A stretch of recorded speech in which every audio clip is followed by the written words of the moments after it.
आइए हम सब प्रभु के वचन में आएंगे। हम सब नया नियम खोलेंगे। आइए हम सब खोलेंगे इब्रानियों का 11 अध्याय 33।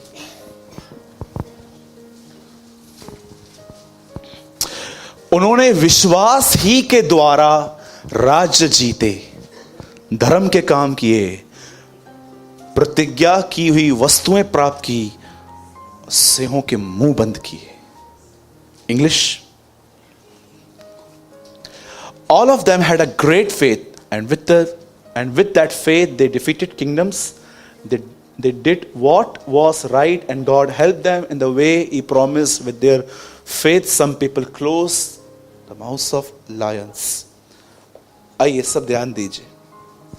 आप सब जानते हैं आज फास्टिंग प्रेयर का आखिरी और थर्ड डे है, और आज आपको पता है कि हमारा विषय था कि हम पवित्र आत्मा से परिपूर्ण हो जाएं, एंड सेकंड थिंग हम मेंटली स्ट्रांग बने। तो आज आखिरी दिन है और आज का विषय भी फेथ है, लेकिन फेथ से ज़्यादा आज जो चीज़ मैं आपको बताना चाहता हूं वो है right attitude. Listen very carefully, सब ध्यान दीजिए। बाइबल बताती है मूसा उन्हें मिस्र से निकाल ले आया। आप जानते हैं ना, परमेश्वर के लोग गुलामी में थे। प्रभु ने मूसा को यह काम सौंपा कि तू मेरे लोगों को निकाल के लेकर आ, और बाइबल बताती है मूसा उन्हें वहां से निकाल ले आया। पर आप जानते हैं जैसे वो वहां से निकाल के ले आया, वो एक जगह पे पहुंचे जिसका नाम था लाल समुंदर। अच्छा मुझे बताइए, अभी जिन्होंने भी ये पढ़ा है निर्गमन में, ये लाल समुंदर में उन लोगों ने क्या बोलना स्टार्ट किया? उन्होंने मूसा को पकड़ा और कहा, क्या मिस्र में कब्रें नहीं थी जो तू हमें यहां मरने के लिए ले आया? अगर हम वहीं पर मर जाते तो बहुत अच्छा था। ब्रदर अच्छा था ना, क्यों प्रभु में लेकर आए? मस्त पिक्चर देख के खुश थे। नई पिक्चर लगी है शायद कपूर की, जाने दो ना ब्रदर, इतना खुश थे वहां पर। क्या है यहां पर? दीन बनो, नम्र बनो, शुद्ध बनो, पवित्र बनो। इतना मस्त खुश थे, चीटिंग करते थे, इतना कमाते थे। अभी आप बोलते हो झूठ बोल के कमाना नहीं है, सैलरी कम हो गई है, इनकम कम हो गई है, चलते रहते हैं आजकल ख्याल ऐसे। उन लोगों ने क्या कहा आपको पता है? अरे हम लोग ठीक थे ना वहां पर, क्या प्रॉब्लम था? एक ही तो बॉयफ्रेंड था हमारा, दो थोड़ी ना रखे थे। हाँ वो लोग यीशु के नाम, वो लोग मूसा को इस तरह बात कर रहे थे कि तू हमें क्यों लेकर आया। अब देखो हुआ क्या। मूसा ने उन्हें एक बात कही, शांत रहो, चुप रहो, आज खुदा तुम्हारे लिए लड़ेगा, तुम आज का उद्धार देखोगे, आज तुम उसकी नजात को देखोगे। और बाइबल बताती है मूसा ने प्रभु से प्रार्थना की, और प्रभु ने जानते क्या कहा? बोला तू मुझसे क्यों प्रार्थना कर रहा है? तेरे को अधिकार दिया है ना मैंने, लकड़ी ले। और जैसे उसने वो लकड़ी समुंदर में डाली, बाइबल बताती है समुंदर दो भाग हो गया, और इतना ऑसम मिरेकल, इतने समय से पानी था पर जमीन सूखी हुई थी। विश्वास ही से वो भूमि में ऐसे उतरे मानो सूखी भूमि पर उतर रहे थे, और यह मिस्र के लोगों ने जब करना चाहा तो वो डूब मरे। अब मुझे बताइए, प्रॉब्लम आई, सॉल्व हो गई, पर इजरायलियों का एटीट्यूड कैसा था? आपके लाइफ में प्रॉब्लम आती है, चली भी जाती है, पर एटीट्यूड कैसा होता है?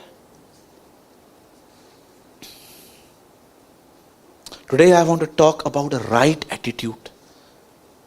क्यों बाइबल में लिखा गया है कि वो तुम्हें सामर्थ्य से अधिक परीक्षा में न पड़ने देगा? आपको पता है परमेश्वर आपको प्रॉब्लम में करेज क्यों देता है? ताकि आप प्रॉब्लम में राइट एटीट्यूड रखो।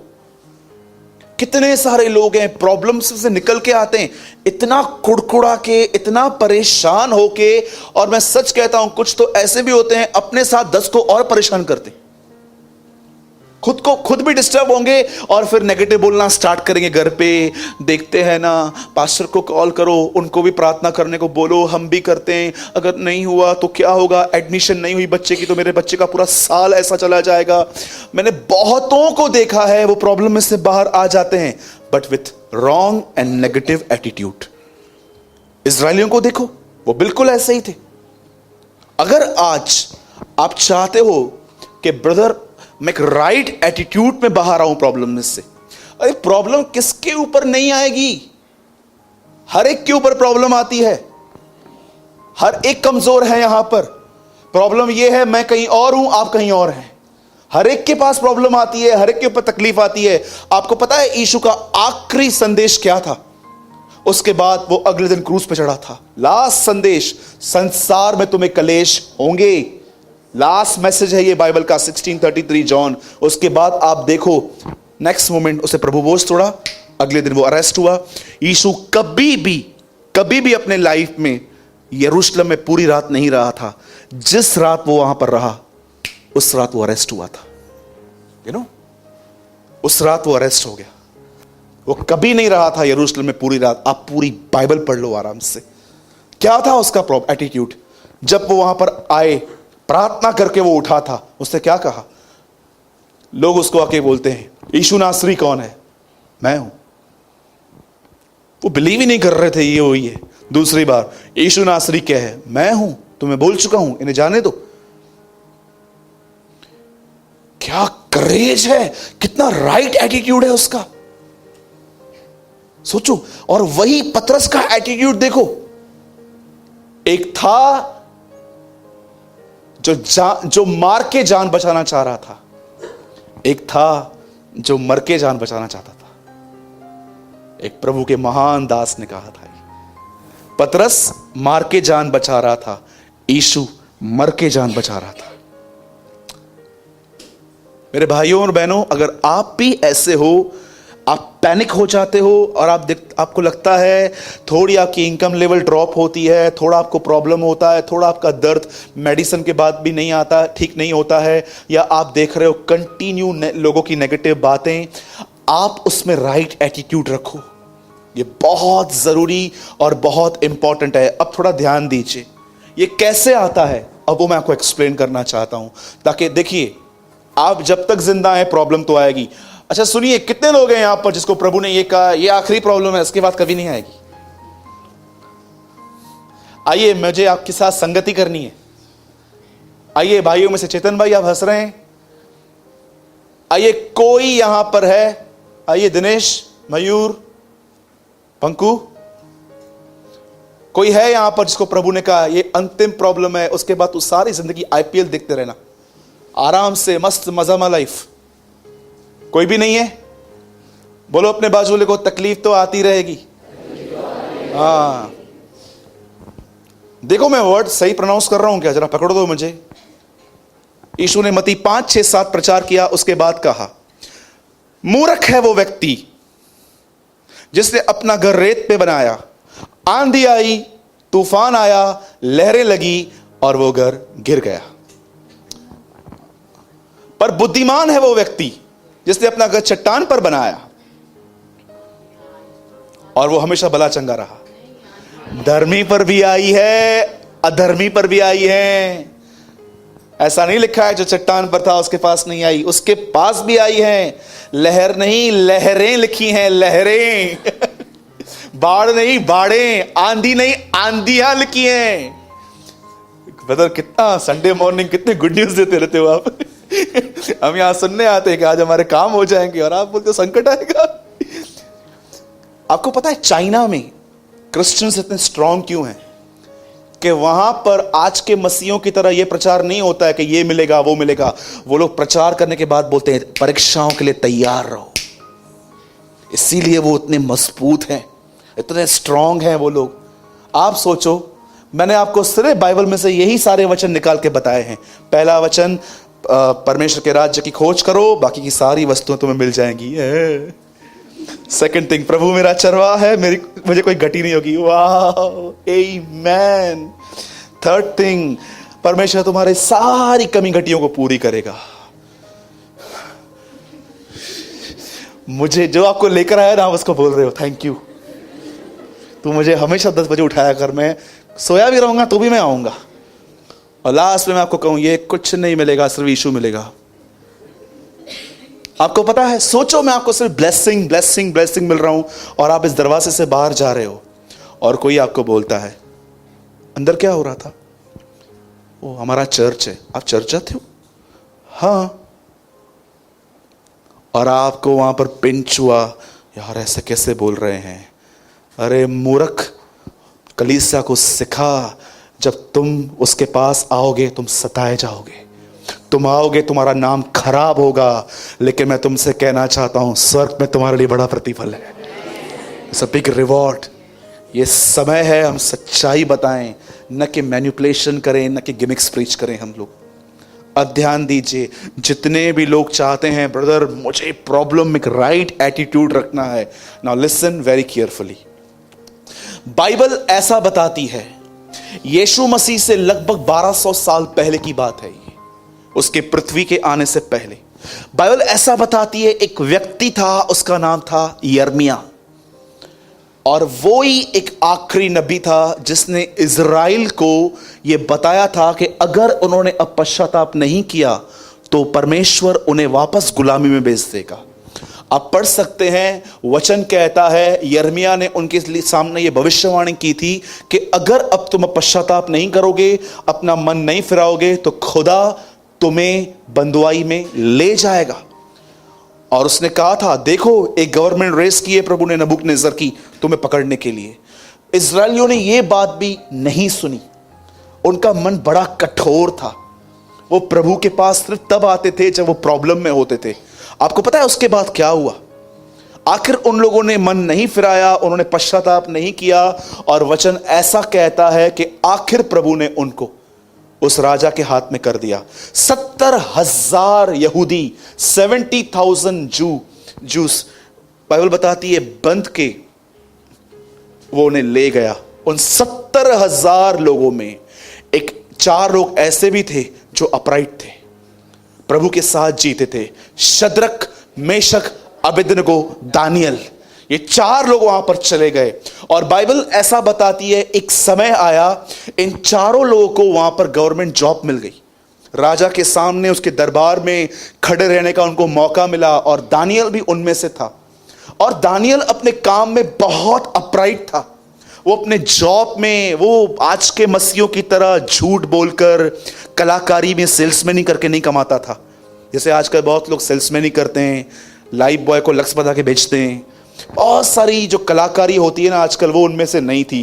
क्योंकि क्या है, आज के मसीहों को प्रॉब्लम ये है, उन्हें लगता है अगर मैं ये नहीं करूंगा तो लोग मुझसे नहीं लेंगे। पर उन दिनों में विश्वास था, अगर अनुग्रह नहीं होगा तो नहीं मिलेगा। हमेशा इस बात को याद रखिएगा। सुनिए, पतरस को मछलियां किसने दी?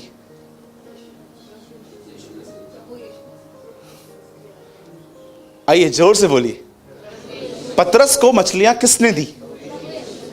और पतरस की मछलियां छुपाई किसने दी?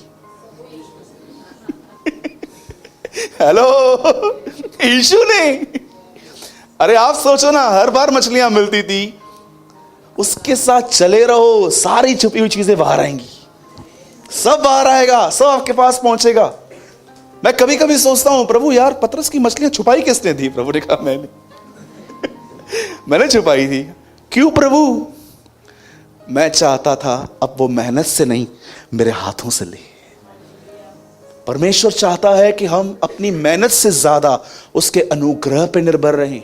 मैं यीशु के नाम से कहता हूं मेरे भाइयों, आप में से जितने भी लोग जॉब करते हैं, बिजनेस करते हैं, मैं यीशु मसीह के नाम से कहता हूं, आप प्रभु को बोलिए, प्रभु 6 घंटे काम करता हूं, 1,000 रुपये कमाता हूं, 3 घंटे का काम दे, 1,000 कमा लूं, जो 3 घंटे बच गए वो तेरे, वो दे देगा। लेकिन वो 3 घंटे जो बचेंगे वो उसके होंगे। कई लोग बोलते हैं, प्रभु 3 घंटा घर पे बैठा हूं ना, एक काम करता हूं, ऑनलाइन बिजनेस स्टार्ट करता हूं, भी बाइबल नहीं पढ़ूंगा प्रभु। फिर वापस बेईमान स्वभाव बाहर आता है। एक समय था, मैंने प्रभु से ऐसा कहा था, प्रभु मैं 12 घंटे काम करता हूं, 500 रुपये कमाता हूं, मेरे को 6 घंटा दे, 6 घंटा मुझे फ्री दे, मैं तेरे दूंगा। और आप बिलीव करो, मुझे मिल गया।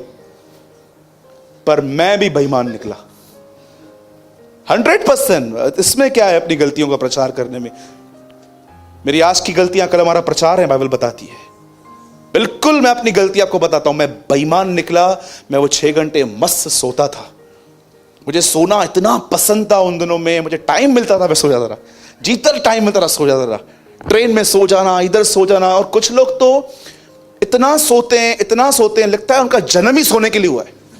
इतना सोएंगे, 4 लोग आके बोलेंगे उठ उठ, पैरों पी उठाए उसे, वो मानस उठाए, वैसे पहले मम्मी आएगी, फिर पापा आएगा, लास्ट में सब थक जाएंगे और बोलेंगे प्रार्थना कर।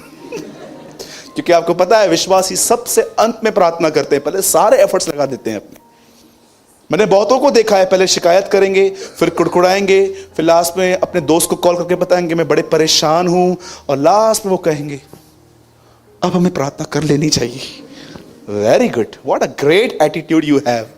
सोचो, जो काम अंत में करना था, जो काम पहले करना था, आप उसे अंत में करते हो। पतरस की मछलियां किसने छुपाई थी? यीशु ने। क्यों? ताकि पतरस उसके पास आए। मेरे भाइयों, दानियल अपने काम में विश्वास योग्य था, वो निपुण था, और उसके इस फेथफुलनेस की वजह से लोग उससे जलते थे। बोलो बाजू वाले को, लोग तो जलेंगे। हाँ बोलो, बोलो बाजू वाले को, बोलो। देखो कोई सोया तो नहीं है। बोलो लोग तो जलेंगे। हाँ, आपको पता है कौन से लोग जलते हैं? यीशु ने कहा 3 जमीनें थी, एक में मार के गिर गए, दूसरा पथरीली भूमि पर, तीसरा झाड़ियों में। पतरस से पूछा प्रभु ये पथरीली भूमि वाले क्या है? बोलता है जड़ न मिलने पर जब सूरज की रोशनी आई तो वे जल गए। पता है कौन जलते हैं? जिन्होंने खुदा के कलाम में जड़ नहीं पकड़ी है। जलते रहो। लिसन, बाइबल ऐसा बताती है कि वह अपने काम में क्या था? विश्वास योग्य था, और इससे लोग उसे जलते थे। मैं उसकी पहले लाइफ के लिए बताऊंगा और उसके बाद मैं आपको आगे बढ़ूंगा। लिसन, एक 17 साल का लड़का बेबीलोन पहुंचा दिया गया। उसे काम मिला ना, उससे शादी की अपने लाइफ में, ना कभी उसने कुछ किया। वो सिर्फ अपने काम में था, और वो अपने काम में विश्वास योग्य था। मेरे भाइयों, मैं आपसे एक सवाल पूछना चाहता हूं। सिस्टर्स के पास भी आऊंगा, पहले आपसे पूछता हूं, क्या आप इस बात को जानते हो परमेश्वर जेंट्स में सबसे बेस्ट क्वालिटी क्या देखना चाहता है? आप सब भाइयों में। चलिए बहनों को भी ले लेते हैं, आप भी। आप जानते हो परमेश्वर आप में एक चीज हमेशा देखने की कोशिश करता है, और वो ये है कि आप एक हार्ड वर्कर होने चाहिए।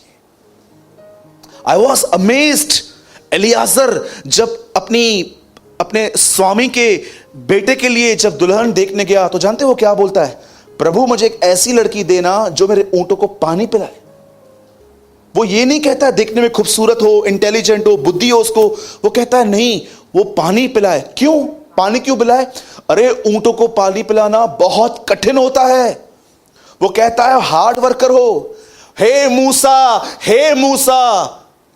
हां क्या आज्ञा? ये शब्द मूसा के पास तब नहीं आया जब वो घर में बैठा था, वो अपनी बकरियों को चरा रहा था। परमेश्वर एलिया को कहता है एलीशा के पास जा। वो बोलता है कहां जाऊं? वो देख, वो 12 जोड़ी बैल चला रहा है। आमोस एक चरवाहा था, यहोवा ने मुझे झुंड से निकालकर उसकी प्रजा की रखवाली करने के लिए चुना, वो कहता है। उसके बाद देखो, यीशु पतरस से तब मिला जब वो काम कर रहा था, लेवी से तब मिला जब वो काम कर रहा था। आज के मसीह इतने सुस्त हैं, टीवी देखते समय नींद नहीं आती है, बाइबल पढ़ते समय नींद आती है उनको।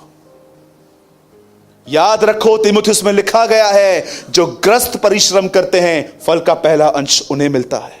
आज अपने आप से पूछो, प्रभु ने कहा था मैं तुम्हें दूध और मधु की धाराओं वाले देश में लेके चल रहा हूं। मुझे एक बात बताइए, थोड़ा कॉमन सेंस यूज कीजिए यहां पर, आत्मिकता नहीं। कई बार हम इतने आत्मिक हो जाते हैं कि अपना कॉमन सेंस भी छोड़ देते हैं। मुझे बताइए, दूध की नदी होती है? हनी की नदी होती है? मैं जब से पैदा हुआ मैंने आज तक नहीं देखी है, डिस्कवरी में भी नहीं देखी है मैंने कभी आज तक। वो होती है? तो प्रभु क्या कहना चाह रहा था कि मैं तुम्हें ऐसे देश में ले जा रहा हूं जहां दूध और मधु की धाराएं बहती हैं। दूध निकालने के लिए कितनी मेहनत होती है, सुबह उठना पड़ता है, उससे पानी मिक्स करना पड़ता है, सोचो उसमें कितनी मेहनत करनी पड़ती है। हनी कहां मिलती है? अरे परमेश्वर उन्हें कहता है मैं तुम्हें ऐसे देश में लेके जा रहा हूं जहां पर तुम्हें मेहनत करनी है। क्या दूध बहता है ऐसा ही? और वो ऐसे खड़े थे, हाँ वहां पर नदी बहेगी। नदी तो इधर है नहीं, कहां पर? निकालो दूध, निकालो, ऊपर चढ़ जाओ, ऊपर वहां से निकालो शहद पूरी। परमेश्वर उन्हें कह रहा था बहुत तुमने ऊपर से खा लिया। आपको पता है जिस समय वो कनान में पहुंचे मन्ना गिरना बंद हो गया था, और लिखा है वो उसके बाद उन्होंने वो रोटी कभी नहीं देखी थी आसमान से गिरते हुए। अब परमेश्वर ने कहा अब खुद कमाओ और खाओ। आज बहुत सारे लोग जो है ना अपने काम में, बहुत सारी बहनें जब किचन में काम करती हैं बहुत कुड़कुड़ाती हैं, बकबक चालू रहती है उनकी। उनको पता है कोई सुन रहा है, चालू रहेगा। बहुत सारी बहनें किचन में फेथफुल नहीं है, और आपको पता है बहुत सारे भाई काम में फेथफुल नहीं है। इतना झूठ बोलते हैं बिजनेस में। सीखो दानियल से, वह अपने काम में विश्वास योग्य था। मेरे भाइयों याद रखना, परमेश्वर कभी भी आपको बहुत कम सैलरी से भले स्टार्ट करे, पर याद रखना आपकी फेथफुलनेस को देखकर वो आपके लोगों में आपके लिए थॉट्स डाल सकता है और वो आप पे दया करेंगे। इस बात को याद रखिए। कोई है गवाह इस बात का कि हाँ मेरे साथ ऐसा हुआ है? 1 2 3 4 कि आपने कुछ भी नहीं किया था, बस आप अपना काम करते रहे और खुदा ने लोगों के अंदर आपके लिए दया डाल दी और उन्होंने आपको प्रमोट करना स्टार्ट किया। Believe in the grace of God. वह परमेश्वर और मनुष्य के अनुग्रह में बढ़ता गया। बाइबल बताती है परमेश्वर ने उसे ऐसे लोग दिए थे जो उसको अनुग्रह देते थे। अनुग्रह इंसानों के थ्रू भी आता है। आप जानते हो क्या हुआ एक दिन? बाइबल बताती है एक लड़का वहां पर पहुंचा, वो अपने काम में विश्वास योग्य था और लोग वहां पर जलते थे उसे देखकर। हम 15 साल में यहां पर बैठे हुए हैं, कुछ नहीं कर पाए। ये लड़का 3-4 साल से आया हुआ है, इसको इतना प्रमोशन मिल रहा है। आखिर उन लोगों ने हटाने का उसको सोच ही लिया। और आप जानते हो उन्होंने क्या देखा? उन्होंने सारी बातें देख ली, पर उन्होंने एक बात ऐसी देखी जिसको देखकर वो ये जान गए बस यही एक रास्ता है इसे हटाने का। वो देखते थे, वो घुटनों पे आके एक ही बात कहता था, इब्राहिम, इसहाक और याकूब के परमेश्वर, हे मेरे बाप दादाओं के परमेश्वर, हम तो यहां पर आ गए हैं, पर हमारा ये विश्वास है, हमारी ये उम्मीद है कि एक दिन तू हमें वापस घर ले जाएगा, तू हमें वापस यरूशलेम लेके चलेगा। आपको पता है 70 साल तक 3 बार उसने एक ही प्रार्थना की है।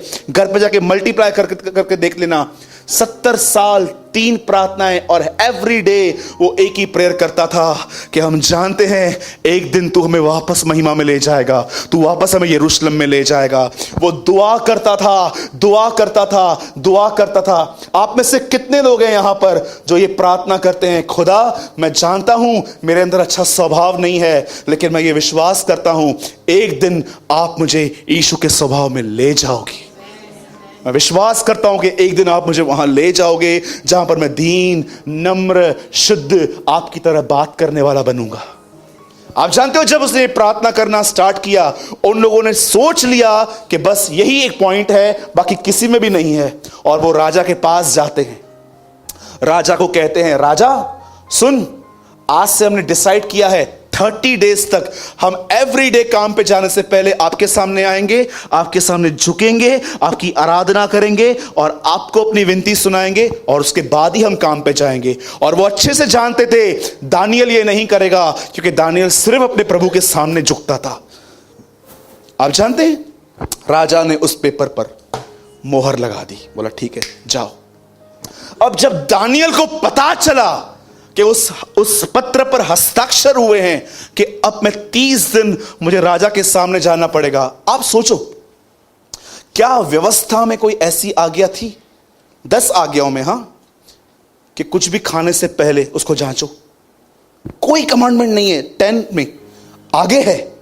आप सोचो जो आदमी खाने पीने पे कॉम्प्रोमाइज नहीं कर रहा था, वो इतनी बड़ी बात पे कॉम्प्रोमाइज कैसे करेगा? आपको पता है, अगर आप आज प्रभु से दूर हो, आपको ऐसा लगता है कि ब्रदर वो जीवन के जल की नदियां, वो विश्वास जो परखा हुआ होता है, वो मांस का दिल, वो अभिषेक जिसकी प्रतिज्ञाएं बाइबल में की गई हैं, वो मेरे अंदर नहीं है। तो जानते हो रीजन क्या है? क्योंकि आपने छोटे छोटे कॉम्प्रोमाइज कर करके अपनी लाइफ खराब की है। छोटी छोटी लोमड़ियां दाग की बारी को नाश कर देती हैं। ये लोमड़ियां कुछ और नहीं, ये लिटिल लिटिल कॉम्प्रोमाइज से। जिसने थोड़ा भी कॉम्प्रोमाइज नहीं किया, आप देखो उनकी ग्रोथ आज बहुत अच्छी है। लेकिन आज थोड़ा एक जगह पे लिखा है थोड़ी सी नींद फिर झपकी और देख तेरा कंगालपन डाकू के नाई आ रहा है। Little little compromise. 5 मिनट। कैसे हम लोग जब उठते हैं नींद से और हम लोग को पता है हमको 11 बजे निकलना है, और जैसे नींद खुल गई 8:30, 2.5 घंटा और पड़ा है, सो जा। कितनी खुशी होती है, नींद में खुशी होती है। 2.5 घंटा पड़ा हुआ है, वापस सो जा। लिटिल लिटिल कॉम्प्रोमाइज आपकी लाइफ को, स्पिरिचुअल लाइफ को खत्म कर देते हैं। मैं जानता हूं ये चीजें बहुत लोग सीरियसली नहीं लेते हैं, पर कोई बात नहीं, एक दिन आएगा जिस दिन आपको ये बात समझ में आएगी कि ये सब क्या होता है। क्योंकि आपका कोई लक्ष्य नहीं है फिलहाल, आप इमेच्योर गाय हो, चलता है, सब चलता है। लेकिन जिस दिन आप एक लक्ष्य बनाओगे ना, हर चीज आपसे हिसाब मांगेगी। आप जानते हैं जब दानियल को पता चला कि उस लेटर पे हस्ताक्षर हुए हैं, उसके बाद क्या हुआ? मैं चाहता हूं रियल मैसेज अब स्टार्ट हो रहा है। बहुत जरूरी होता है बैकग्राउंड को समझाना। अब तक मैं वही समझा रहा था। नाउ लिसन वेरी केयरफुली, अब ध्यान दीजिए। जब दानियल को पता चला तो जानते वो क्या हुआ? वो राजा के सामने नहीं गया हाथ पैर जोड़ने के लिए, मुझे माफ कर दो, मैं ये नहीं कर पाऊंगा, आप मुझे छोड़ दो। वो किसी के पास भी नहीं गया। बाइबल बताती है वो एक फर्स्ट फ्लोर पे रहता था, पहले माले पे। वो उसकी कोठरी में गया, उसकी दीवारें जो थी वो यरूशलेम की ओर थी, उसे खिड़कियां खोली और वो दुआ करना स्टार्ट करता है, हे परमेश्वर, हे पिता। वो दुआ करना स्टार्ट करता है और उसकी दुआ के बीच में ही वो अरेस्ट होता है। जैसे यीशु गसमनी में अरेस्ट हुआ था, वो वहां पर अरेस्ट हुआ। लोग उसको राजा के सामने ले गए और राजा को कहते हैं, राजा ये देख, ये तेरी आज्ञा को तोड़ रहा था, अब क्या करें इसके साथ? कोई भी व्यवस्था बदली नहीं जाती थी उन दिनों में। उन्होंने कहा ठीक है, जो नहीं मानते उनको सिंहों की मान में फेंक दो। अब सुनो, आप पूरी बाइबल आराम से पढ़ लेना। आज आपका होमवर्क है ये। आज संडे है, आज आपका होमवर्क है दानियल चैप्टर 6। आप घर पे जाके आराम से पढ़ना। जब दानियल को वो शेरों की मान में लेके जा रहे थे, मुझे एक जगह बताना जहां पर दानियल ने उनको गिड़गिड़ा कर उनसे दया मांगी। नेवर। क्या एटीट्यूड था उस परमेश्वर के दास का। उसको बांध के लेके जा रहे थे, वो किसी को नहीं देख रहा था, ना उनको ऑफिसर्स को देख रहा था, मेरी सैलरी बहुत है, थोड़ा बहुत मैं तुम्हें दे दूंगा, मुझे छोड़ दो। ना वो किसी और को देख रहा था, एक बार राजा के पास लेके चलो सिफारिश करने के लिए। ही नेवर, उसने ऐसा कुछ नहीं किया। वो चुपचाप से वहां चल रहा था। और जैसे वो सिंहों की मान में गया, वहां पर पत्थर लगा दिया गया, वो उसको बंद कर दिया गया। और उस रात वो अमेजिंग थिंग, उसके शत्रु ने उसके लिए उपवास किया। आपको पता है, राजा ने पूरी रात उसके लिए फास्टिंग की। खुदा, ये आदमी नहीं मरना चाहिए। वो समय आ रहा है, याद रखना, कुछ लोग तुम्हारे लिए भी उपवास करेंगे कि तुम मसीह जिंदगी जी सको। प्रभु के अनुग्रह से हमारी कलीसिया में 4 लोग हैं ऐसे जो लोगों के लिए छुप छुप के उपवास करते हैं। मैं उनको हमेशा कहता हूं, सामने मत आना। आज इसके लिए उपवास करो, ये प्रॉब्लम में है, आज इसके लिए उपवास करो। परमेश्वर तैयार करता है ऐसे लोगों को। वो सारी रात भूख में बैठा था। अगले दिन वो उसकी हड्डियों को देखने के लिए जब वहां पर गया, और ऊपर से कहता है, दानियल, हे दानियल, हे परम प्रधान परमेश्वर के दास, क्या तेरा परमेश्वर जिसकी तू उपासना करता है वो तुझे बचा सका? और अंदर से आवाज आई, दानियल ने कहा, मेरा परमेश्वर जिसकी मैं उपासना करता हूं, you know what he said, मेरा परमेश्वर जिसकी मैं आराधना करता हूं, उसने तेरे शेरों का मुंह बंद करके रखा है और वो मुझे छू नहीं सकते। कैसे बचा दानियल? बिलाम गधे पे बैठा था, चल नहीं रहा था उसका गधा। शुक्र के बोलता है, अरे चलना आगे। अबोल गधी, पतरस कहता है उसके विषय में, वो अबोल गधी थी, बोलना नहीं जानती थी, अबोल थी वो टर्न होके बोलती है इतने साल तू मुझ पे सवारी करता आया है, कभी मैंने तुझे रोका है? देख सामने कौन खड़ा है, तू तो स्पिरिचुअली ब्लाइंड है पर मुझे दिख रहा है कौन खड़ा है। बोलते एक स्वर्गदूत खड़ा है। समटाइम्स खुदा ने जानवरों की आंखें खोली थी रियल वर्ल्ड देखने के लिए। मैं ये बिलीव करता हूं उस रात जब दानियल सिंहों की मान में फेंका गया, उन शेरों ने दानियल के अंदर यहोवा को देखा था। हो, he is a servant of the living God, इसको कौन टच करेगा? और जब वो वहां से निकाला गया, आ गए आज तक वाले इंटरव्यू लेने के लिए। लिखा है उन्होंने किसी भी हानि का चिन्ह नहीं पाया, कुछ भी नहीं हुआ था, ना एक दांत लगा हुआ था, ना उसका टीथ टूटा हुआ था, ना उसको कहां पर जबड़ा, कुछ भी नहीं था। उससे एक बात पूछी गई, ये आपके साथ कैसे हुआ? वो एक ही चीज कहता है, यह इसीलिए हुआ क्योंकि मैं अपने खुदा की नजर में विश्वास योग्य था। I am faithful toward my God. अब मैं आपसे एक सवाल पूछता हूं, सूरज भाई ये मिरेकल हम बहुत बार सुन चुके हैं, आपने कहा राइट एटीट्यूड। मैं सिर्फ एक चीज आपको बताना चाहता हूं, जानते हो किस चीज ने उसे भय रहित कर दिया था? किस चीज ने उसके अंदर डर निकाल दिया था? किस चीज ने उसके अंदर एक ख्याल नहीं दिया कि तू मरेगा? वो चलता जा रहा था। दानियल बहुत अच्छे से जानता था कि 3-4 दिन पहले क्या हुआ था। उसके 3 दोस्त आग में गए थे। वो जानता था कि खुदा ने उनको वहां निकाला था। वो जानता था वही खुदा मेरे साथ है। He know the same God is with me। आपको पता है दानियल क्यों बचा था? दानियल जानता था 4-5 दिन पहले क्या हुआ था। मेरे भाइयों और बहनों, इस बात को याद रखना, तुम्हें भविष्य पता नहीं है लेकिन तुम्हें पास्ट पता है कि खुदा ने क्या किया है। बहुत सारे जो लोग हैं ना, वो इतना फ्यूचर में इन्वॉल्व हो गए हैं, मेरा क्या होगा, मेरी शादी का क्या होगा, मुझे घर मिलेगा नहीं मिलेगा।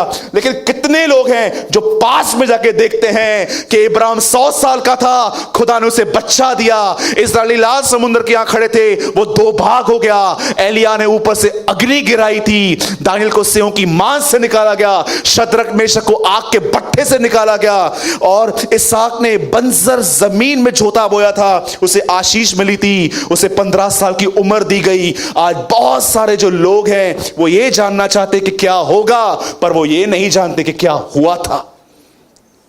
दानियल जानता था कि 5-6 दिन पहले क्या हुआ था। उसके 3 दोस्तों को आग में डाल दिया गया था, पर वो ऐसे निकले थे क्योंकि उस आग में वो भस्म करने वाली आग भी वहीं पर था, और वो उनको निकाल के लेकर आया। और दानियल जानता था आज मेरे साथ भी वही होगा। आज बहुत सारे जो लोग हैं ना, मैं आपको बता रहा हूं आप डिस्टर्ब क्यों हैं। जानते हो क्यों? द प्रॉब्लम इज, तुम्हारा सबसे बड़ा प्रॉब्लम यह है, तुम आज में नहीं, तुम कल में जीते हो। That is your biggest problem. यीशु ने कहा मसीह जीवन एक दिन का जीवन है, 10-15 साल का नहीं। आज के लिए आज की रोटी, आज के लिए आज का अनुग्रह, आज उद्धार का दिन है। कल की चिंता मत करो, आज के लिए आज का दुख बहुत है। अगर आप ये जानना चाहते हो मसीह जीवन कितना लंबा है, मैं बताता हूं, वो एक दिन का जीवन है। तुम नहीं जानते कल क्या होगा।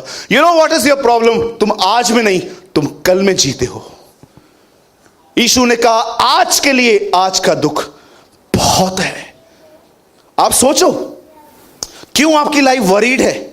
यीशु के नाम से कहता हूं, जो व्यक्ति आज में नहीं वो कल में जिएगा, वो परेशान रहेगा।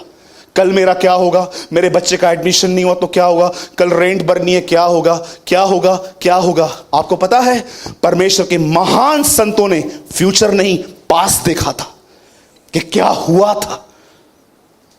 इसीलिए परमेश्वर ने बहुत आपको क्यों बाइबल दी है प्रभु ने, ताकि तुम देखो क्या हुआ था। 100 साल का था इब्राहिम, सारा 90 साल की थी, बच्चा पैदा करने की ताकत नहीं थी। खुदा ने उसे बेटा दिया, इसहाक आया, इसहाक को देखो, बंजर जमीन में उसने बीज बोए, वहां पर फल दिया। फिर याकूब आया, चोर व्यक्ति था, खुदा ने उसे बदलकर एक सुंदर याकूब के एक इज़राइल बना दिया। उसके बाद मूसा आया, लाल समुद्र को दो भाग किया। उसके बाद यहोशू आया, शहर पना गिरा दी। यशाया नबी आया, वो प्रोफेसी करता था। आप आराम से देखो क्या ब्यूटीफुल पास्ट है हमारा।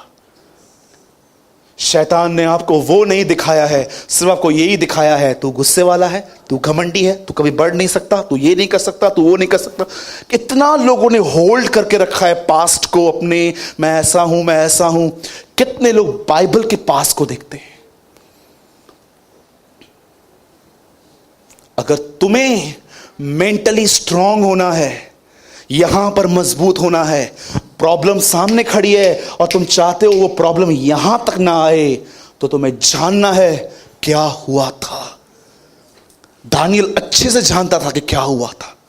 उसके 3 दोस्त आग में गए थे।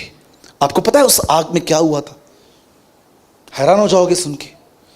शद्रक, मेशक, अबेदनगो जब आग के भट्ठे में गए थे, आपको पता है कोई चीज नहीं जली थी उनकी, ना उनका कोट, ना उनके मोजे, ना उनके पैंट्स। सिर्फ एक चीज उस आग में जल के खत्म हो गई थी, रस्सियां। Read it. वो कहता है मैं क्या देख रहा हूं, इन लड़कों को हमने बांध के फेंका था, लेकिन अब ये चल रहे हैं। हो, ये चल कैसे रहे हैं? क्या आप कभी सोच सकते हो परमेश्वर ने क्या काम किया? उस आग ने सिर्फ उनकी रस्सियां जलाई थी। लिखा है इजरायलियों की कभी चप्पलें नहीं घसी थी। कितनी बड़ी बात है, पैर बड़ा हो रहा था, चप्पल की साइज बड़ी हो रही थी। Wow, amazing. आज मैं आपसे पूछना चाहता हूं, जो भी लोग यहां पर सफर करते हैं, सारा दिन सोचते रहते हैं, सोचते रहते हैं, फिर आपका बदन हैवी हो जाता है, माइंड हैवी हो जाता है, फिर आप अपने मूड के वश में आ जाते हो। यू नो आपका प्रॉब्लम क्या है? आपका फोकस गलत चीजों पर चला गया है। क्या राइट एटीट्यूड था, वो ऐसा बोल के नहीं, मेरे को छोड़ दो ना, मेरे को छोड़ दो ना, मेरे को छोड़ दो ना, मेरे को छोड़ दो ना। वो इस एटीट्यूड में नहीं, वो करेज में निकला। अगर आप चाहते हो प्रॉब्लम के अंदर एक राइट एटीट्यूड, मैं आपको बताना चाहता हूं, आपको यह जानने की जरूरत है कि क्या हुआ था, क्या हुआ था।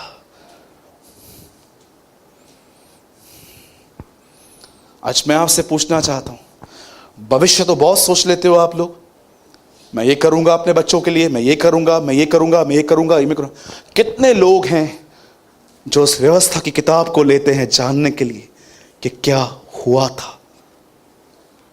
मैं आपको सच कहता हूं, मैं परमेश्वर से यह भी कह सकता हूं, प्रभु आपको जो चाहिए आप मुझसे ले लो, पर मैं इस चीज को कभी आपको नहीं दे सकता। ये मेरी मीरास है। पतरस कहता है उस प्रतिज्ञा में जो जीवन तुम्हारे लिए वहां रखा गया है, अजर मीरास कहता है वो उसे, वो कहता है उसकी रक्षा तुम्हारे विश्वास के द्वारा परमेश्वर की सामर्थ्य से होती है। क्या बड़ी बड़ी प्रतिज्ञाएं मिली है हमें, और विश्वासी आज सिर्फ और सिर्फ अपने ऊपर फोकस लगा के परेशान है। मैं सच्ची बोलता हूं, मेरा मन कर रहा है मैं माइक साइड में रखूं और मैं एक एक को शोल्डर से पकड़ के हिला हिला कर कहूं, जाओ पीछे और देखो क्या हुआ था। जानते हो आज हम 2 मिनट में मीटिंग पूरी करेंगे। जानते हो आज लोगों को क्या चाहिए? You know what people want today. आप में से कितने लोग की बात जानते हैं आज एक्चुअली इंसान को चाहिए क्या?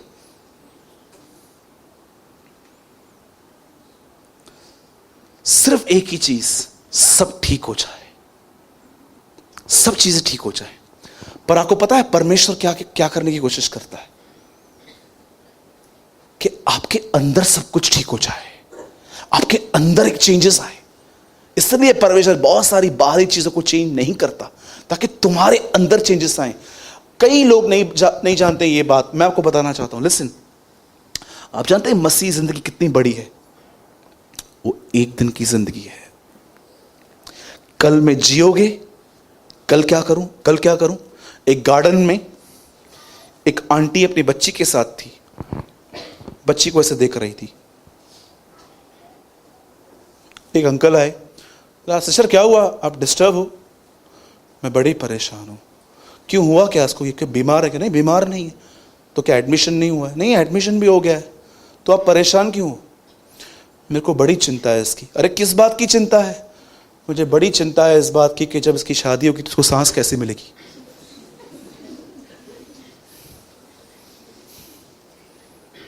बस ज़रा वीए में वही करे, बस ज़रा छवि चिंता ही करे।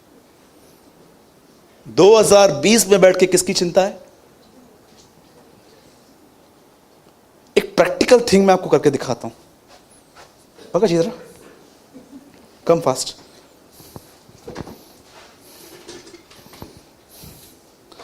सी, ये चेयर निकाल बेटा। एक प्रैक्टिकल चीज मैं आपको करके दिखाता हूं। देखो आप कैसे वीक पढ़ते हो, वीक पढ़ते हो। वो वाला निकाल, जाओ बैठ जाओ। सी, आप सुबह उठे, काम पे गए या घर पे काम किया। काम में तो चलता रहता है, प्रभु के सॉन्ग्स चलते रहते हैं, कुछ ना कुछ चलता रहता है। उस टाइम पे आप बिजी रहते हो। बहुत लोग तो गाने में भी नहीं रहते, कहीं और ही रहते हैं। यू नो क्या होता है, ये देखिए, आप जब बैठते हो, शैतान इतना सयाना है, वो आपको पहले प्रॉब्लम नहीं बताएगा कि तेरे लाइफ में ये प्रॉब्लम है, तेरे लाइफ में ये है। पहले पहले वो आपके अंदर हल्के हल्के ख्याल देगा, ये काम बाकी है, ये काम बाकी है, ये काम बाकी है, ये काम बाकी है। उठकर, और जैसे आप उसको करना स्टार्ट करोगे, फिर वो आहिस्ते आहिस्ते आपको ख्याल देगा, क्या हुआ है प्रार्थना पे जाके, इतना दूर से तुम लोग जाते हो, हुआ क्या है, देखो मसीह में आने के बाद क्या हुआ है तुम्हारा। अब ये ख्याल देगा, उसके बाद फिर तीसरा ख्याल देगा, प्रार्थना बाद में करना, पहले काम कर, ओके। उसके बाद और ख्याल देगा, तेरा पास कितना गंदा है, 4 लोगों को पता चल गया है, तेरा कोई नाम नहीं है अभी।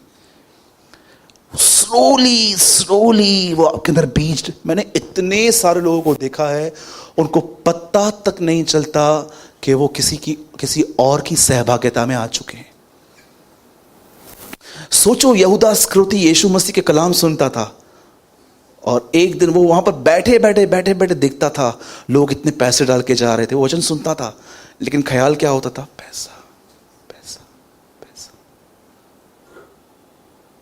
अच्छे अच्छे विश्वासी कैसे थॉट्स उनके बदल जाते हैं, उन्हें पता तक नहीं चलता, पता तक नहीं चलता।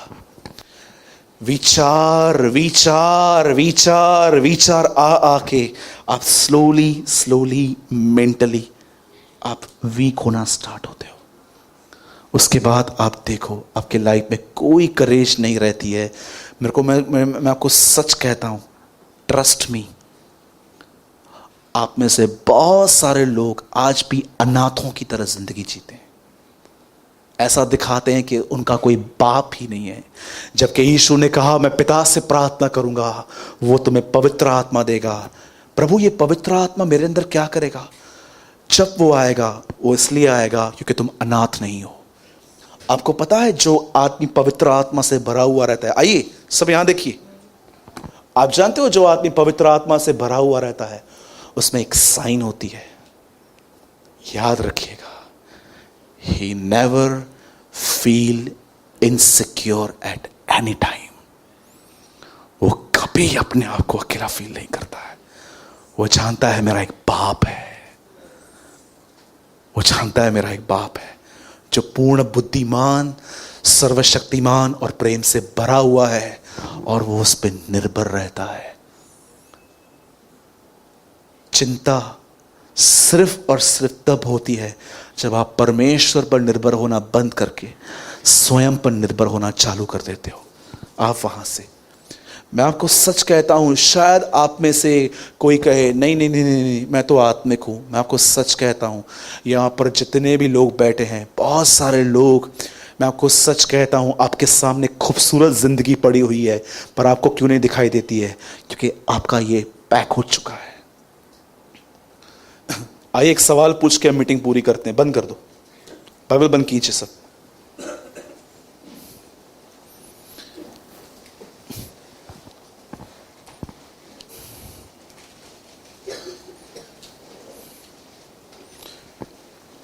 इब्राहिम ने किसको घर से निकाल दिया था?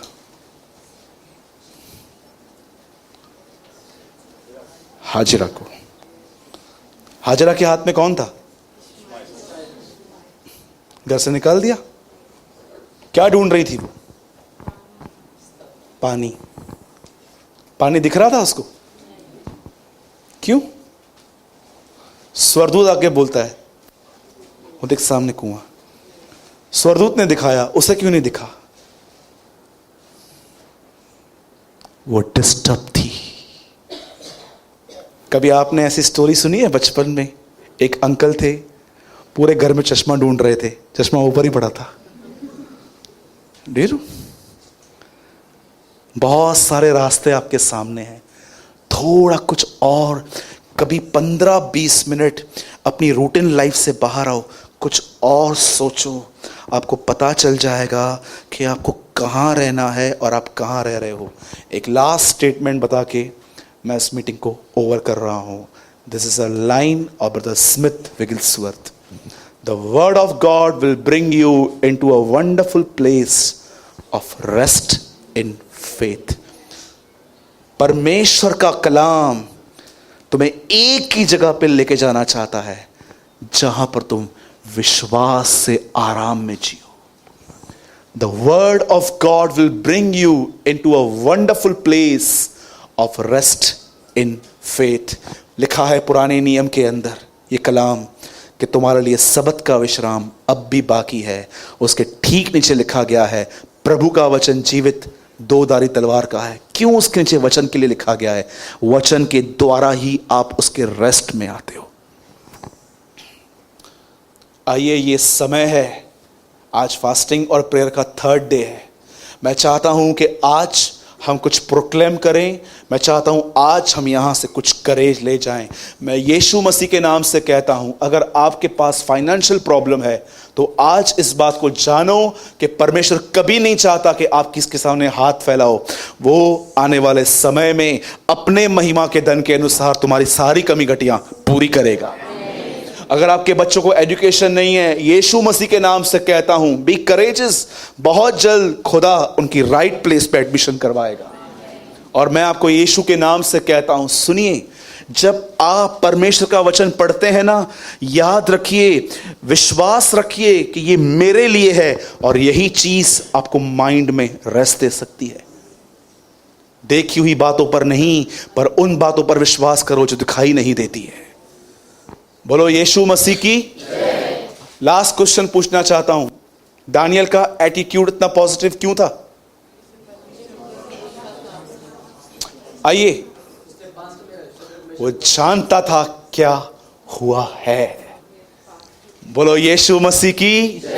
जिस परमेश्वर ने अपनी आत्मा के द्वारा अपने पुत्र को मुर्दों में से जिलाया, द बाइबल सेज, वो तुम्हें भी उसमें भागी जानकर जिलाएगा। वो तुम्हें जिलाएगा।